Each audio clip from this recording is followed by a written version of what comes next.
അസ്സലാമലൈക്കും. ഇന്ന് പറയുന്ന കാര്യം, എല്ലാ ഫർള് നമസ്കാരങ്ങൾക്ക് ശേഷവും ഈ താഴെ പറയുന്ന ദുആ 7 തവണ ചൊല്ലിയാൽ നമ്മുടെ ജീവിതത്തിൽ അത്ഭുത മാറ്റങ്ങളാണ് കൈവരാൻ പോകുന്നത്. ഈ വീഡിയോയ്ക്ക് ഷോർട്സിന്റെ താഴെയായിട്ട് ഞാൻ മെൻഷൻ ചെയ്യുന്നുണ്ട്. എല്ലാവരും ആവശ്യമുള്ളവരൊക്കെ അത് കയറി കാണുക, പഠിക്കുക.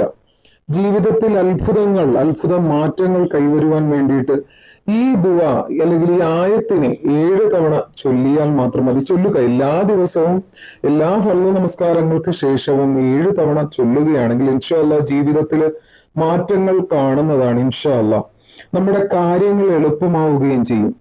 അതുപോലെ തന്നെ ചാനലിൽ ഒരുപാട് വീഡിയോകൾ ചെയ്തിട്ടുണ്ട്. താല്പര്യമുള്ള ആളുകൾ കയറി കാണുക, വീഡിയോകൾ പഠിക്കുക. അതുപോലെ തന്നെ ചാനലിൽ ഇനിയും വീഡിയോകൾ വേണമെങ്കിൽ സബ്സ്ക്രൈബ് ചെയ്യുക, അതുപോലെ തന്നെ ലൈക്കും ചെയ്യുക. അസ്സലാമു അലൈക്കും.